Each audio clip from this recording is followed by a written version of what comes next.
అంగుని యొక్క కుమారుడు కనపానుడు, అతని కొడుకు ధర్మరథుడు, అతని కుమారుడు చిత్రరథుడు. ఇతడే రోమపాదుడు అనే పేరుతో ప్రసిద్ధుడు. ఈయన స్నేహితుడు దశరథుడు. ఏమండి, ఇతడు తన కుమార్తె అయినటువంటి శాంత అనేటువంటి అమ్మాయిని దశరథునికి దత్తత ఇచ్చాడు. ఆమె ఋష్యశృంగుడిని వివాహం చేసుకున్నది. రోమపాదుని యొక్క రాజ్యంలో ఒకప్పుడు వర్షం పడలేదు. అప్పుడు వేద పండితులు అన్నారు, ఋష్యశృంగుడు మన ఊరికి వచ్చినట్లయితే అప్పుడు వర్షం వస్తుంది అన్నారు. ఎలాంటి మహానుభావులు ఉండేవారో చూడండి. ఇలాంటి మహానుభావులు ఉండాలంటే ఏం చేయాలంటే, సంపన్నులైనటువంటి వాళ్ళు గ్రామాలకు పక్కన తపోవనాలు నిర్మించాలి. తపస్సు చేసుకునే వాళ్ళు అక్కడ ఉండండి అని అన్నారు. చేసుకుంటే వాళ్లకు ఏదో తదర్శంగా బతకడానికి లోటు రాకుండా ఆహారాన్ని ఏర్పరిచి తపస్సు చేసుకోండి అంటే అప్పుడు ఏమవుతుంది, దేశాలు ఎంత మారిపోయినా, నాగరికత ఎంత పెరిగినా మన సంస్కృతి అక్కడ బతుకుతుంది. ఇప్పుడు తపస్సు చేసుకోవడానికి ఎక్కడున్నాయి? పూర్వంలో తపోవనాలు లేవు కదా. పూర్వం అడవులు ఉండేవి, ఆ అడవుల్లో తపస్సు చేసుకునేవాళ్ళు. కానీ ఇప్పుడు ఏమవుతోంది, అడవులన్నీ కూడా కొట్టబడుతున్నాయి. ఛేదిస్తే అక్కడ గడితే తిండి తిప్పలు ఎక్కడ ఉంటాయి? తపస్సు చేసుకోవడానికి గడితే తిండి లేకపోతే గడ్డి తింటే బతకగలమా? పూర్వం గడ్డి తిన్నా బతకచ్చు అనుకునేవాడిని, కానీ గడ్డి తింటే బతకడం శక్యం కాదని అర్థమవుతోంది. అందువలన ఆ విధంగా తపస్సులో కొందరిని బ్రతికించాలి అంటే సంస్కృతిని బతికించుకోవాలంటే, సమస్య వచ్చినప్పుడు జాతి యొక్క సమస్యల్ని తీర్చుకోవాలంటే, పూర్వం ఈ జాతి ఏం చేసేది, ఏ రాజుకు వచ్చినా సామాన్యుడికి వచ్చినా సమస్య వస్తే వనానికి వెళ్ళి అయ్యా ఇది సమస్య ఏమిటండి అని అడిగేవాడు. వాళ్ళు ధ్యానం చేసి నాయనా ఇలా చేస్తే నీ సమస్య తీరుతుంది అని చెప్పేవాళ్ళు. అలాగా ఋషుల వలన ఉపదేశాలని పొందడం వలన ఈ జాతి వేల సంవత్సరాల కాలం ధర్మాన్ని వదిలిపెట్టకుండా నిలబడగలిగింది. ధర్మం బతికింది, ధర్మం పోలేదు. చదివేవాళ్ళు ఉన్నారు, సాధన చేసేవాళ్ళు ఉండేవాళ్ళు. కానీ ఇప్పుడు ఏమవుతోంది, తెలివైన వాళ్ళందరూ కూడా పట్టణాలకైనా పెడుతున్నారు, ఇంకా వెళ్ళగలమనుకుంటే విదేశాలకు వెళ్ళిపోతున్నారు.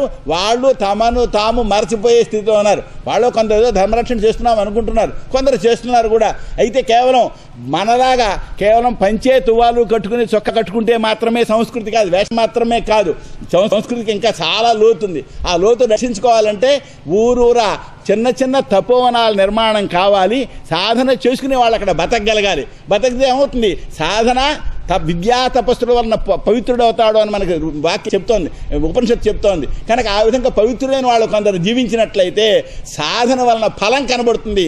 ఫలం కనబడితే సంస్కృతి బతుకుతుంది. సంస్కృతి బతికితే జాతి ఉద్ధరింపబడుతుంది. ఇప్పట్లాగా అవినీతిలో మునిగిపోయే పరిస్థితి కానీ, దిక్కు తోసని పరిస్థితి కానీ ఏర్పడదు. అందరూ కూడా అవినీతిలో మునిగిపోతే ఏమైపోతుంది? అటువంటి దుస్థితి రాకుండా ఉండాలంటే జాతికి సంపన్నులైన సమర్థులైన ధర్మాత్ములు చేయవలసిన మహాకార్యం. ఒక మహాకార్యం తపోవన నిర్మాణం, ఇంకో మహాకార్యం తమ పిల్లలకు సంస్కృతి అబ్బడం కోసం కొంత ప్రయత్నం చేయడం. ఇది పేటపేటలో జరగవలసిన మహాకార్యం.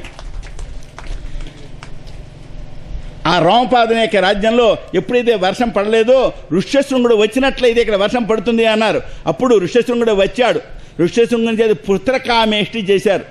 ఏమండి, పుత్రకామేష్టి జరిపించినట్లయితే సంతానం కూడా కలుగుతుంది అని ఇలాగ బ్రాహ్మణులు చెప్పడం వలన రాజాజ్ఞ చేత అయితే ఒకటి, ఈ ఋష్యశృంగుడు అసలు ఆడపిల్లని జీవితంలో చూడలేదు.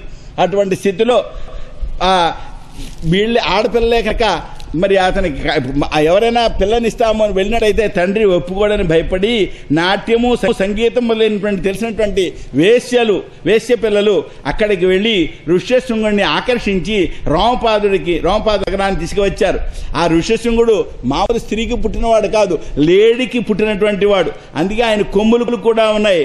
ఆయన ఇంద్రుడికి సంబంధించిన యాగం చేయించి ఈ రోమపాదనకు, ఇతనికే చిత్రరథుడని మరో పేరు, ఆయనకి కుమారుడు పుట్టేలా చేశాడు. ఆ ఋష్యశృంగుని చేత పుత్రకామేష్టిని చేయించి దశరథునికి కూడా రామలక్ష్మణులు మొదలు ఏంటంటే అవతారమూర్తులు కలిగేలా చేశాడు.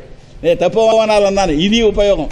ఏది, భగవంతుడు కూడా అవతరింప చేయడానికి తగినంత మహా సామర్థ్యం కలిగిన మహానుభావులు అక్కడ ఉండడానికి అవకాశం ఏర్పడుతుంది. ఆ రోమపాదనకు కుమారుడు చతురంగుడు, అతని కొడుకు పృథలాక్షుడు.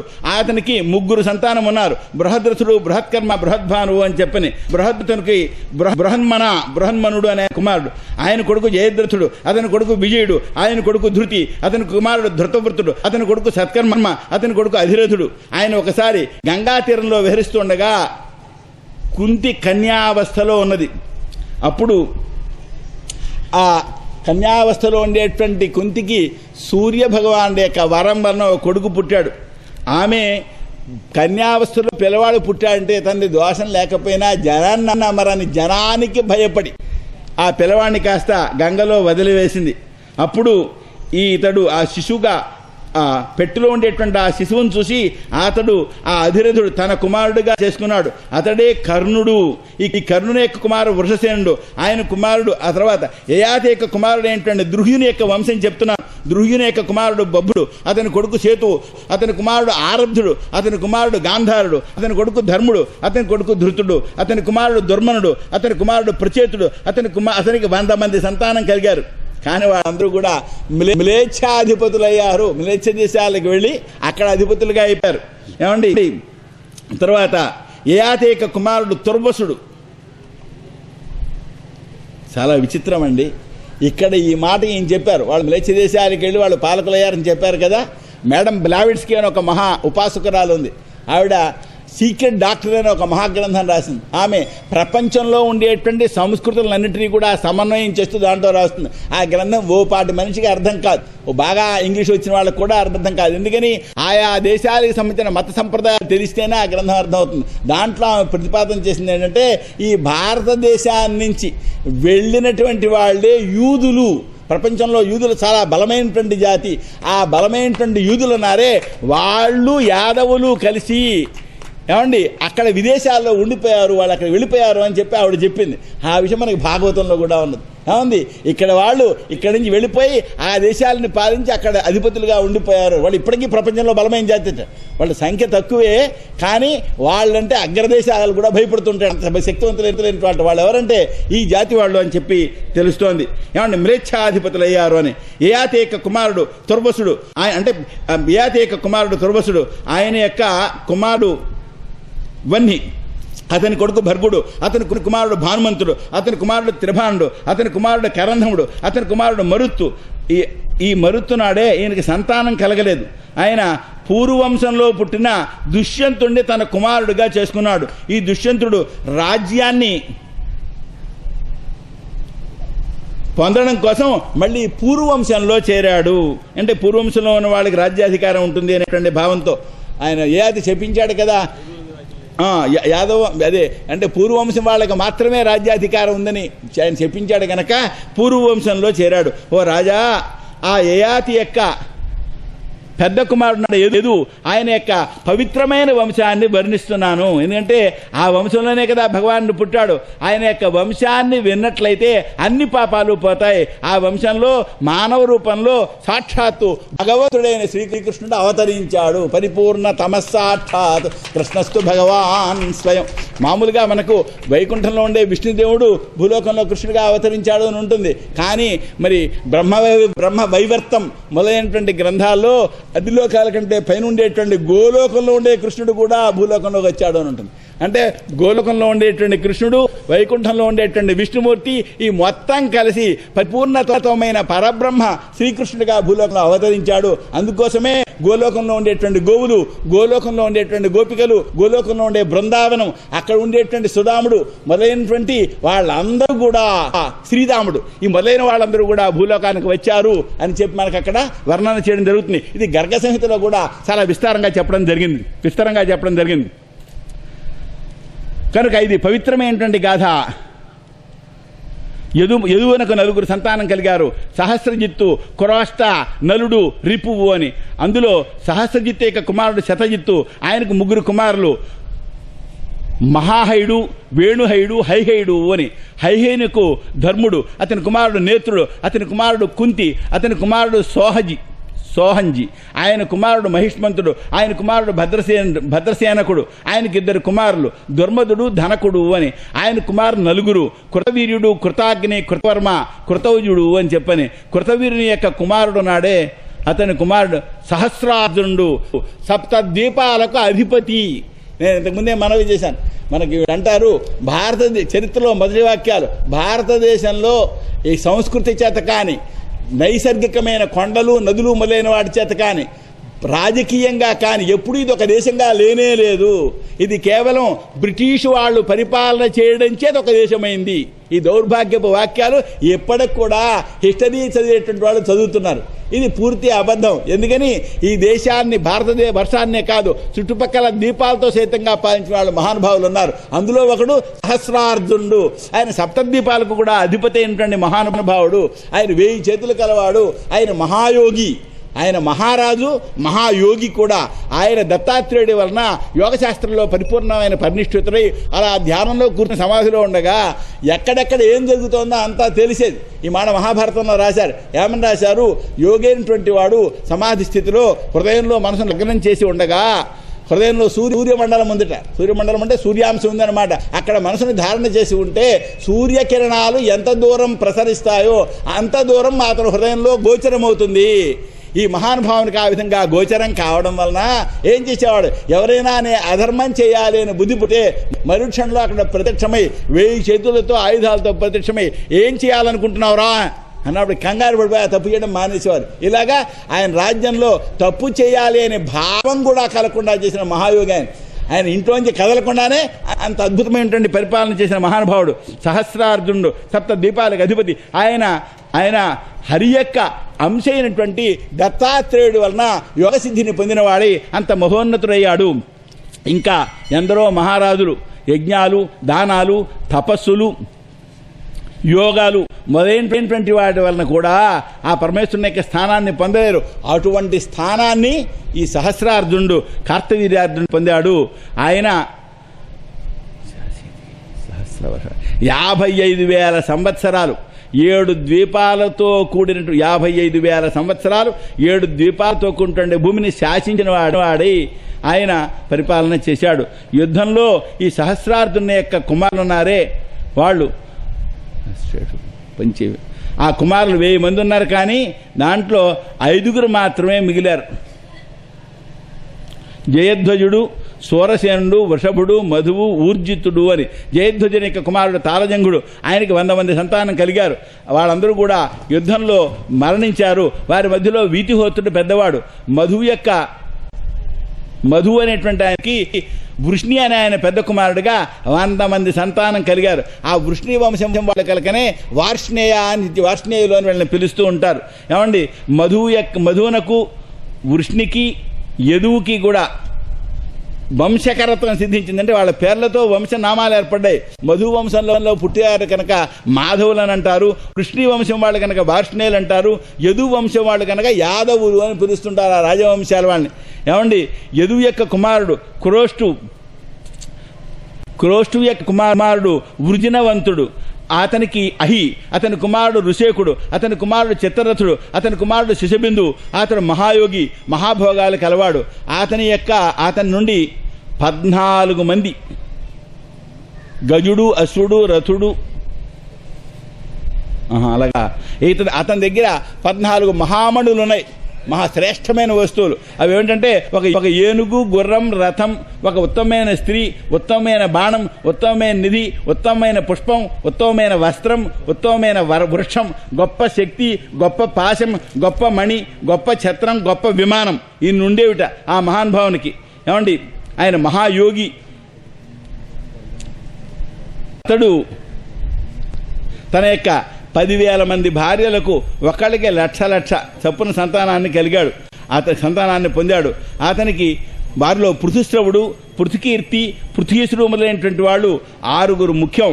పృథుస్రవునకు ధర్ముడు, అతని కుమారుడు ఉషణుడు, అతని కొడుకు రుచకుడు. అతనికి 5 సంతానం. పురిత్తు, రుక్ముడు, రుక్మేషుడు, పృథువు, జామగుడు అని చెప్పని. ఇందులో జామగునికి సంతానం కలగలేదు. ఆయన స్త్రీ శైబ్య అంటారు ఆయన భార్యను. ఒకసారి ఇతడు శత్రువు ఇంటి నుండి అమ్మాయిని ఎత్తుకొచ్చాడు. భోజ్య అనేటువంటి పిల్లను ఆయన తీసుకొచ్చాడు పెళ్లి చేసుకుందామని చెప్పని. రథంలో ఉన్నారు. అతనికి భార్య అంటే భయం. ఆమె ఆ వీధిలోంచి అడుగుపెట్టి, ఓయ్ వంచకుడా, నేనుండగా నేనుండే స్థానంలో రథంలో ఎవరిని కూర్చోబెట్టుకున్నావరా అని గట్టిగా గర్జించింది. గట్టిగా అన్నప్పుడు ఈయన కంగారు పడిపోయాడు. అయ్యో, ఈమె నా భార్య కాదు, నీ కోడలు అన్నాడు. అదేమిటి, కుమారుడు లేడు కదా, కోడలు ఎలా వచ్చింది అని నిలదీసింది.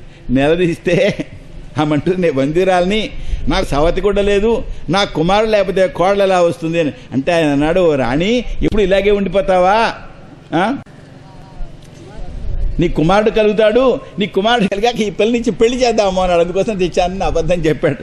ఏమండి, ఈ సంకటం చూసి దయ కలిగిన విశ్వేదేవతలు పితృదేవతలు కూడా నీ కొడుకు పుడతాడులేరా అన్నారట. చూసారా, అందుకనే ఎప్పుడు అనవసరం మాటలు అనకూడదు అంటారు. వాళ్ళ దేవతలు తథాస్తు అంటారు, తథాస్తు దేవతలు ఉంటారంటారే, ఇక్కడ సరిగ్గా అలా జరిగింది. అతడు భయంతో ఈ మాట అంటే ఆ మాటను సత్యం చేశారన్నమాట వాళ్ళు. ఇది ఆ విధంగా దేవతల యొక్క ప్రసాదం వలన శైబ్య గర్భవతి అయింది, కాలం వచ్చింది, సంతానాన్ని కన్నది. అప్పుడు ఆమెకు విదర్భుడు పుట్టాడు. ఆ విదర్భుడు అప్పుడు ఎప్పుడో తీసుకొచ్చిన పిల్లని అతడు పెళ్లి చేసుకున్నాడు అనమాట. అలాంటి విచిత్రమైన కథ జరిగింది. ఇది శ్రీమద్ భాగవతే త్రయోవింశోధ్యాయ. శ్రీకృష్ణార్పణమస్తు. శ్రీమద్ గురుచరణారవిందాభ్యాం నమః. హరయే నమః. శ్రీశుకోవాచ తస్యాం విదర్భో జనయతు పుత్రో నామ్నా కుశక్రథౌ తృతీయం రోమపాదంచ విదర్భకులనందనం. శ్రీశుకయోగేంద్రుల వారు చెప్తున్నారు, ఓ రాజా, విదర్భుడు ఆ భోజ్య అనేటువంటి భార్య యందు కుశుడు, క్రతుడు, రోమపాదుడు అన్ని 3 సంతానాన్ని పొందాడు. రోమపాదునకు బభ్రు, అతని కుమారుడు కృతి, అతనికి కుశికుడు, అతని కుమారుడు వేది, అతనికి దమఘోషుడు మొదలైన సంతానం కలిగారు. విదర్భునికి క్రతుడు ఏమండి కుంతి అని సంతానం కలిగారు. అతనికి దృష్టి, అతని కుమారుడు నిర్వృత్తి, అతనికి దశార్హుడు, అతనికి వ్యోముడు, వ్యోమునకు జీమూతుడు, అతనికి వికృతుడు, అతనికి భీమరథుడు, అతనికి నవరథుడు, ఆయనకు దశరథుడు, అతనికి శకుని, ఆయన కుమారుడు కరంభి, ఆయన కుమారుడు దేవరాతుడు, అతనికి దేవక్షత్రుడు, ఆయన కుమారుడు కురువంశుడు, అతని కుమారుడు అనువు, ఆయన కొడుకు పురుహోత్రుడు, అతని సుతుడు ఆయువు, ఆయన యొక్క కొడుకు సాత్వతుడు, అతని కుమారుడు. ఈ సాత్వతునకు 7 సంతానం ఉన్నారు. భజమానుడు, భజి, దివ్యుడు, వృష్ణి, దేవావృధుడు, అంధకుడు, మహాభోజుడు అని చెప్పని.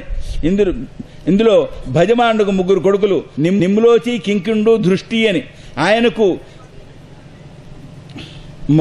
భజమానునకు మరో భార్య యందు 3 సంతానం కలిగారు. శతాజిత్తు, సహస్రాజిత్తు, అలాగే అయుతాజిత్తు అని చెప్పని. దేవావృషునకు బభ్రు కలిగాడు. ఈ బభ్రువు మనుషుల్లో చాలా శ్రేష్ఠుడట. దేవావృతుడు ఉన్నాడే, అతడు దేవునితో సమానమైన వాడు. ఏమండి, బభ్రువు దేవావృతుడు. దేవావృతుల యొక్క ఉపదేశం వలన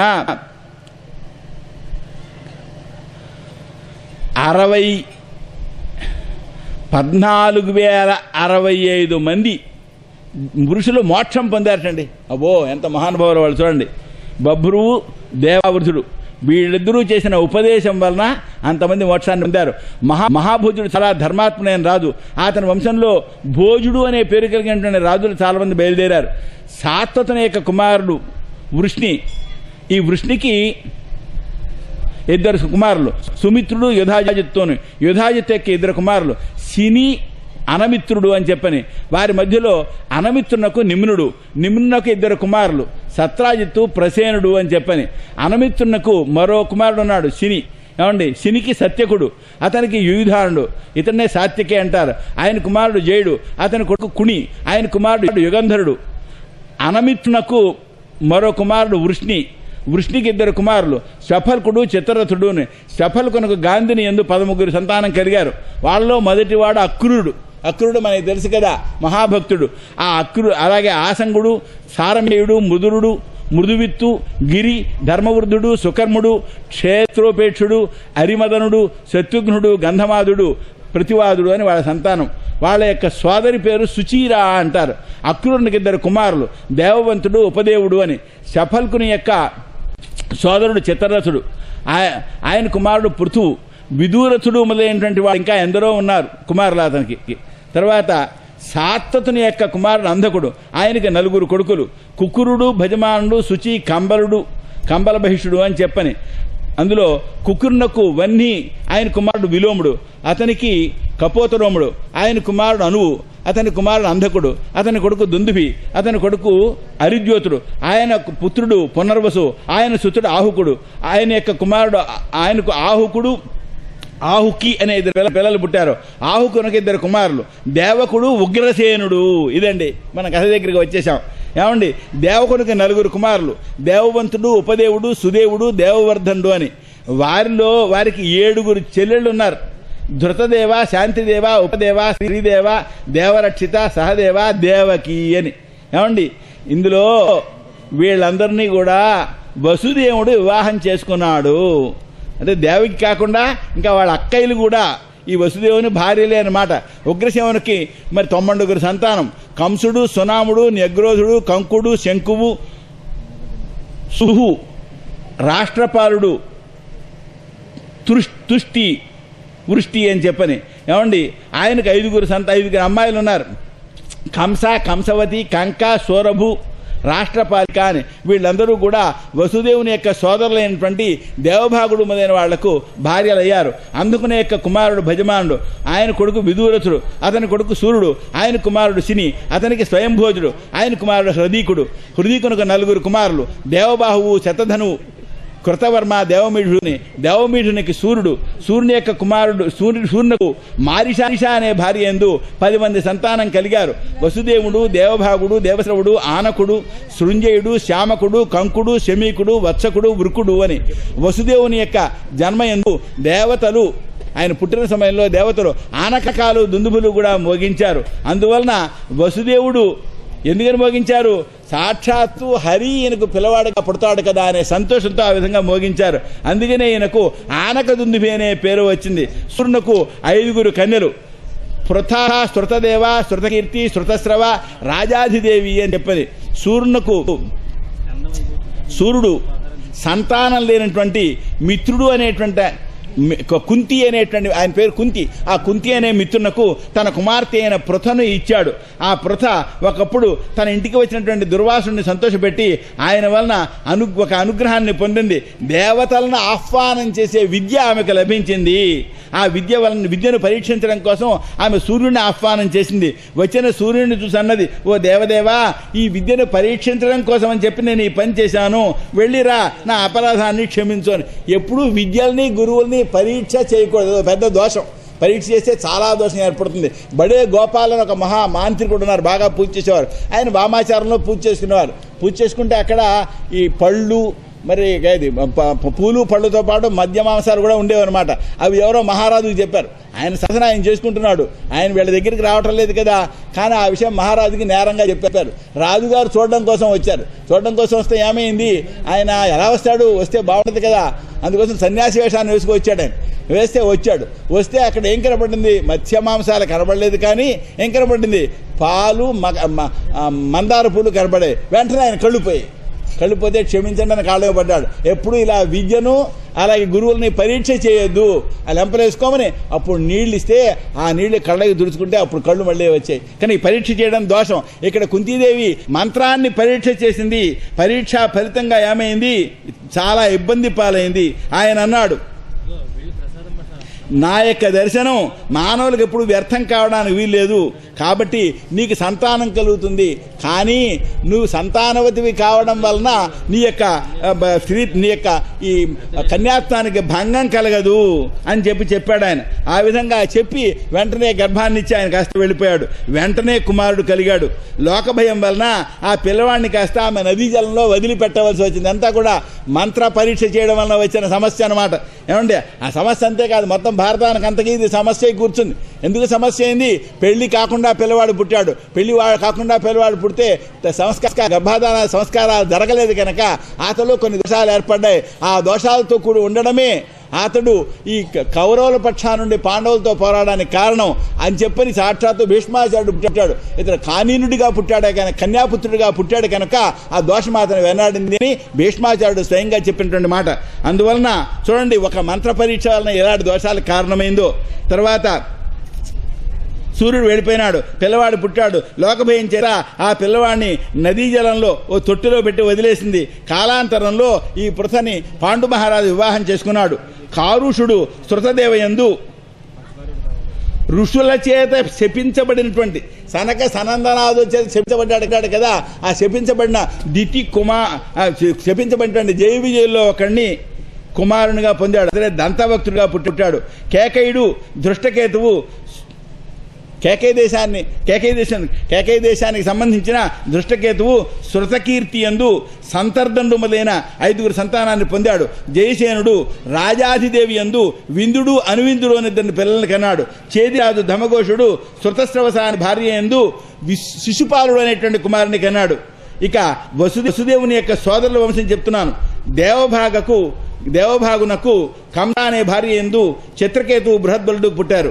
దేవశ్వసుడుకు కంసవతి అనే భార్య యందు సువీరుడు ఇషుమంతుడు అనే 2 కుమారులు పుట్టారు. ఆనకునకు కంక అనే భార్య యందు సత్యజిత్తు పురుజిత్తు అనేటువంటి సంతానం కలిగారు. సృంజయునకు రాష్ట్రపాలి అనే భార్య యందు వృషదుర్మర్షణుడు మొదలైనటువంటి సంతానం కలిగారు. శ్యామాకునకు శరభూమి అనేటువంటి స్త్రీ యందు హరికేశుడు హిరణ్యాక్షుడు అనేటువంటి పిల్లలు కలిగారు. వత్సకుడు మిశ్రకేశ అనే అప్సరస యందు వృకుడు మొదలైన సంతానాన్ని పొందాడు.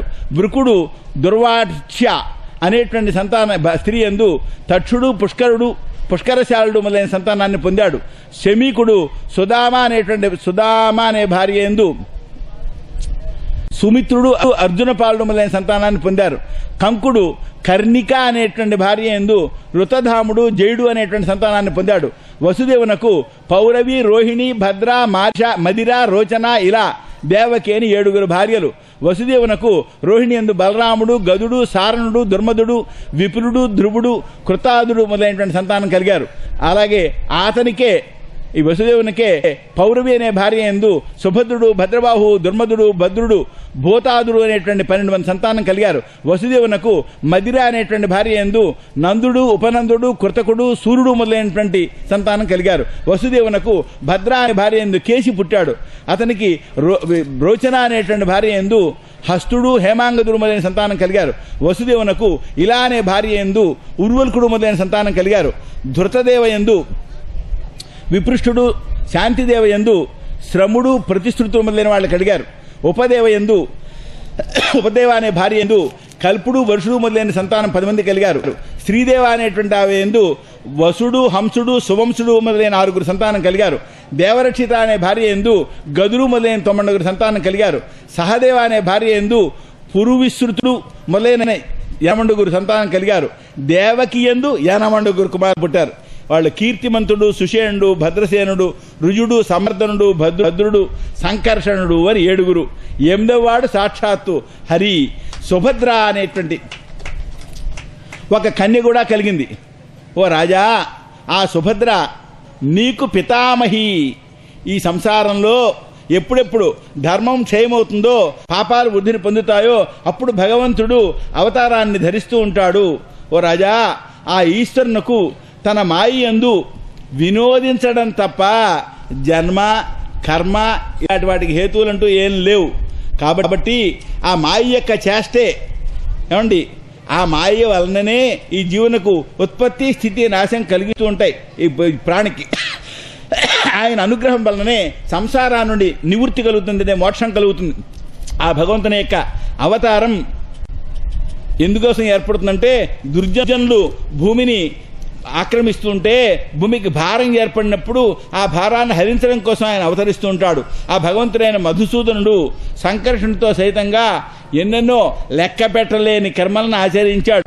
వాటిని దేవాధిపతులు కూడా మనస్సులతో కూడా ఊహించలేరు. అన్ని విశేషాలు ఉన్నాయి. కలికాలంలో పుట్టబోయే భక్తుల అనుగ్రహం కోసం, అంటే మన కోసమే, మనమంతా ఇలా భాగవతం వింటాము అని చెప్పని భగవత్ చరిత్రలు వింటామని ఆయన అలాంటి లీలలు చేశారు అని భాగవతంలోనే రాశారు. ఏమండి,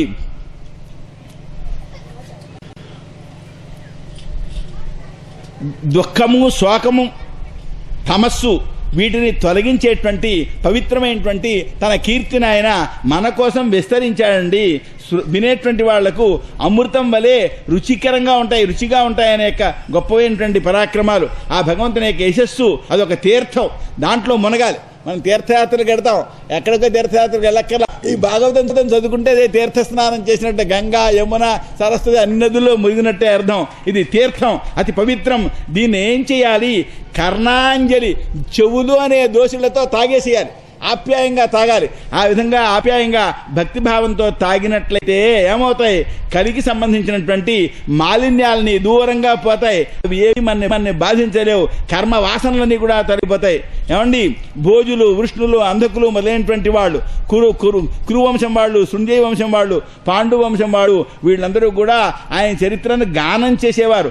ఆ హరి చిరునవ్వులు చిందిస్తూ సుందరంగా చూస్తుంటే, ప్రేమగా చాలా ఆదరంగా మధురంగా మాట్లాడుతుంటే అవన్నీ విన్నారు వాళ్ళు. ఆయన యొక్క పరాక్రమాలు, ఆయన లీలలు ఎలా ఉంటాయి, సర్వాంగ రమ్యములు అన్నీ బాగుంటాయి, సంపూర్ణంగా బాగుంటాయి. ఆ మధురమైనటువంటి మూర్తి ఆయన మొత్తం మానవ సముదాయాన్నంతని కూడా ఆనందింపజేశాడు.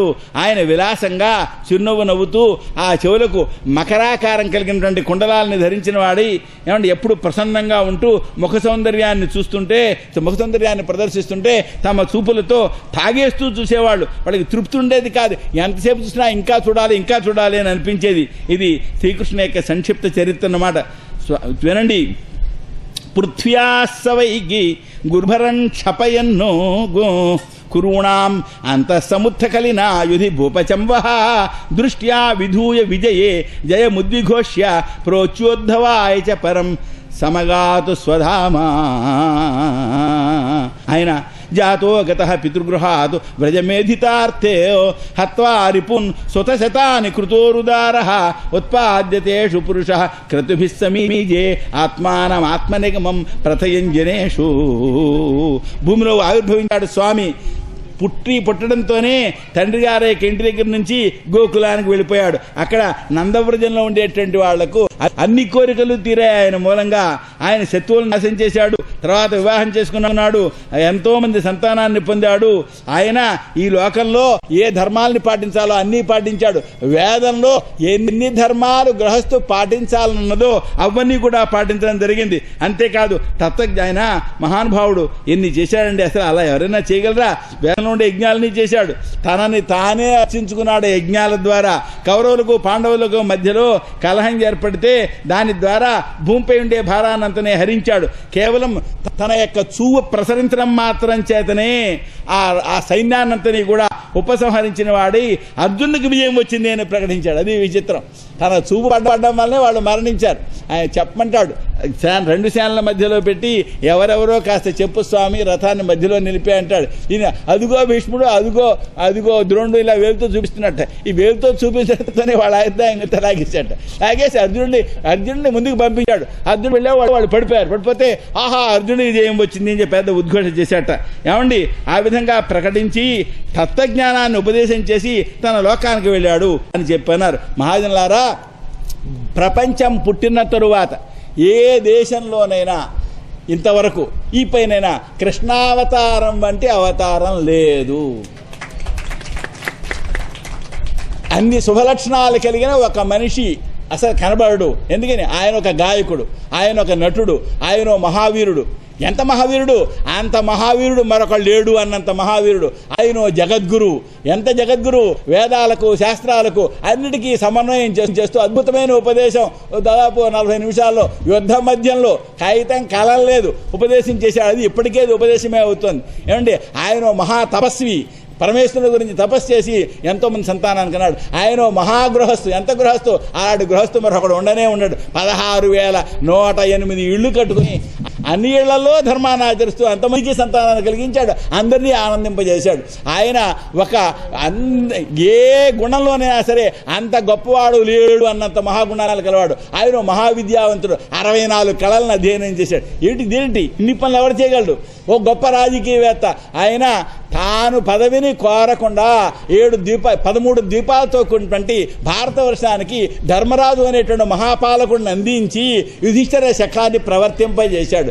కనుక ఆనాడు ఉండేటువంటి ఋషులు, తపస్సులు, యోధులు, మరి మహానుభావులు ఎవరున్నారో వాళ్ళందరికంటే ముందట అగ్రపూజలు అందుకే పొందాడు. కానీ ఆ కాలానికి సంబంధించే కాదు, ఏ కాలంలోనైనా ఏ దేశంలోనైనా అగ్రపూజ చేయాలని ఎవరికి చేయాలి?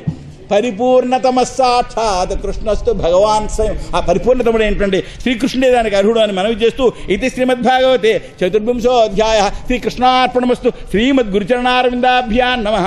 హరయే నమః. రాజోవాచ కథితో వంశ విస్తారో భవతా సోమసూర్యయో రాజ్ఞాంచ ఉభయవంశ్యానాం చరితం పరమాద్భుతం. స్వస్తి.